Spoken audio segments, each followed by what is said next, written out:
My husband chose his mistress over me, then he lost everything. The night my husband told me he was leaving, he didn't look guilty. He looked relieved. He stood in our kitchen, wearing the same wedding ring I'd watched him put on 11 years earlier, and calmly told me that he had fallen in love with another woman. Then he said something I'll never forget. "She's the woman I actually want to build a life with." I didn't scream. I didn't beg. I just looked at him and asked one question. "Does she know everything?" He smiled. "She knows enough." That was the moment I realized he had no idea what was coming. My name is Claire, and for 11 years I thought I was married to my best friend. We met when I was 27.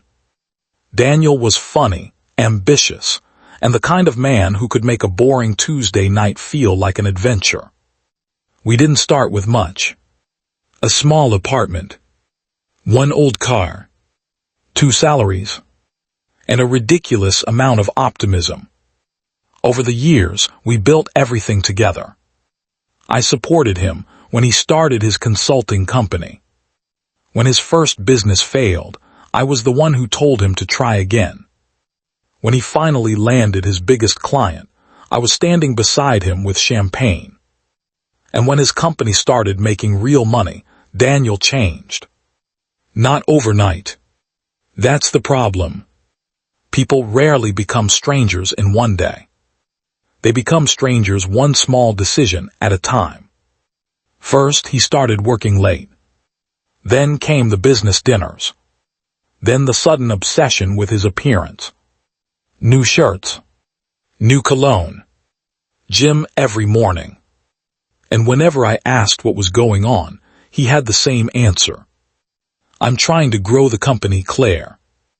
I believed him, because I had spent 11 years believing him. Then one evening, I found a message on his phone. I wasn't snooping. His phone was sitting on the kitchen counter while he was upstairs. The screen lit up. One message. "I hate sleeping alone after being with you." The sender's name was Vanessa. I stared at that message for almost a minute. Then Daniel walked downstairs. He saw my face, and immediately knew. There was no dramatic confession. No tears. He simply said, "Claire, I can explain." That's when I understood. He had been lying for a long time. The next 3 weeks were a blur. Daniel admitted Vanessa worked for one of his company's major clients. He claimed the affair had started only a few months earlier.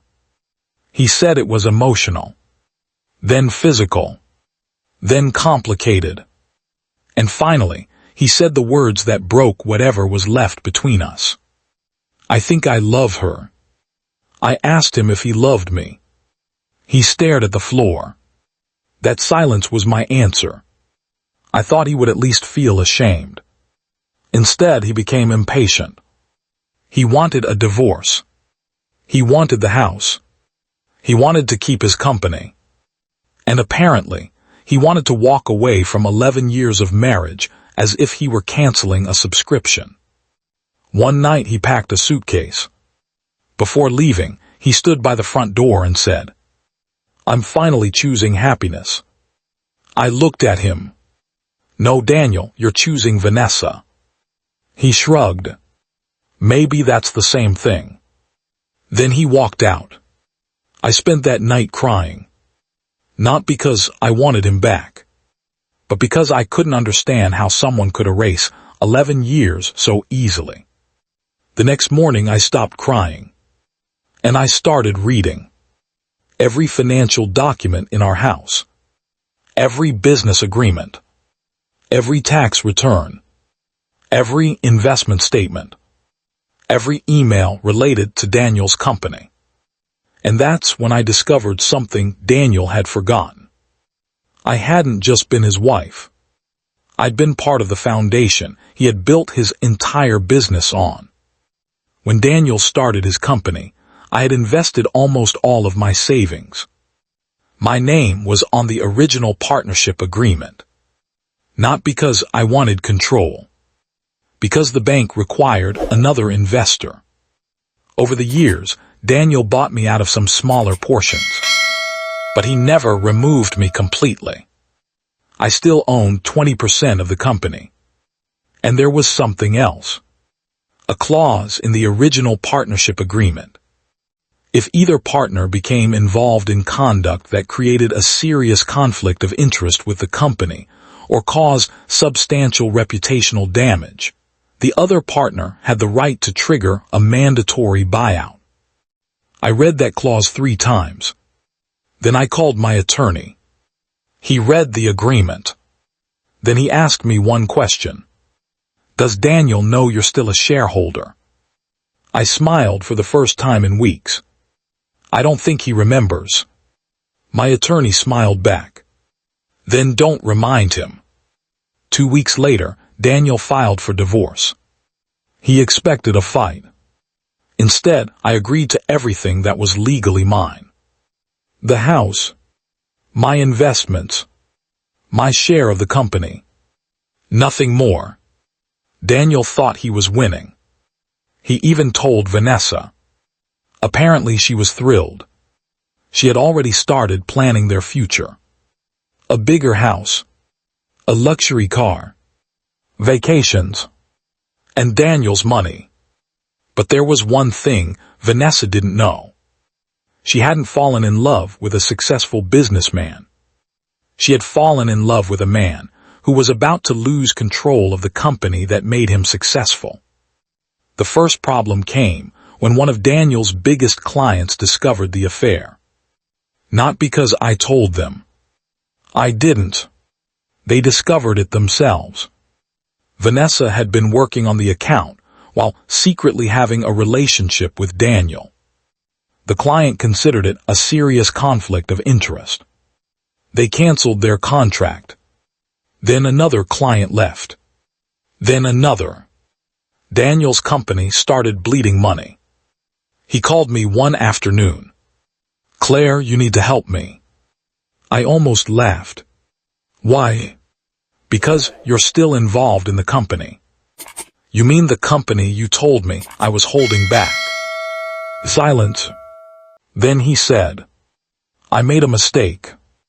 I answered, you made several. He begged me to sell my shares back to him. I refused. Not because I wanted revenge, but because for the first time in 11 years, I wasn't going to sacrifice myself to protect Daniel from the consequences of his own choices. Within 6 months, the company was sold. Daniel walked away with far less than he expected. His luxury apartment was gone. His expensive car was gone. The business he had spent years building was gone. And Vanessa, she disappeared almost immediately. Apparently, she hadn't signed up for a man who couldn't afford the lifestyle she expected. Daniel ended up renting a small apartment across town. One evening, months after our divorce was finalized, he showed up at my door. He looked different. Older. Tired. He said, I lost everything. I looked at him for a long moment.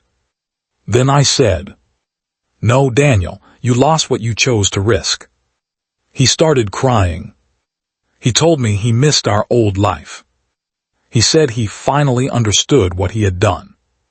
He asked if there was any chance we could start over. For a second, I remembered the young man I married. The man with the old car and big dreams. The man who used to dance with me in our tiny kitchen. But then I remembered him standing there 11 months earlier, telling me another woman was the person he wanted. So I said, I hope you become a better man someday.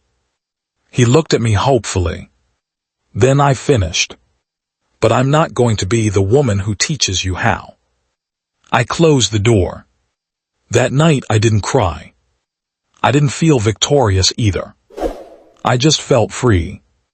A year later, I started my own consulting firm. It was smaller than Daniel's company had been. But it was mine. I hired 3 employees, then 6, then 12, and eventually I moved into an office with huge windows overlooking the city. Sometimes people ask me if I regret not fighting harder for my marriage. My answer is simple. I fought for 11 years. What I finally stopped fighting for was a man who had already chosen to leave. Daniel chose his mistress. He thought he was choosing a new life. Instead, he lost his marriage, his business, his reputation, and the woman who had stood beside him before he had anything to lose. And I learned something important. Sometimes the best revenge isn't watching someone fall. It's realizing you don't need to push them. You simply step out of the way and let their choices catch up with them. Because when someone chooses to betray you, don't spend your life trying to prove that you were worth staying for. Leave them with their choice and build a life so good that one day you won't even care whether they regret it.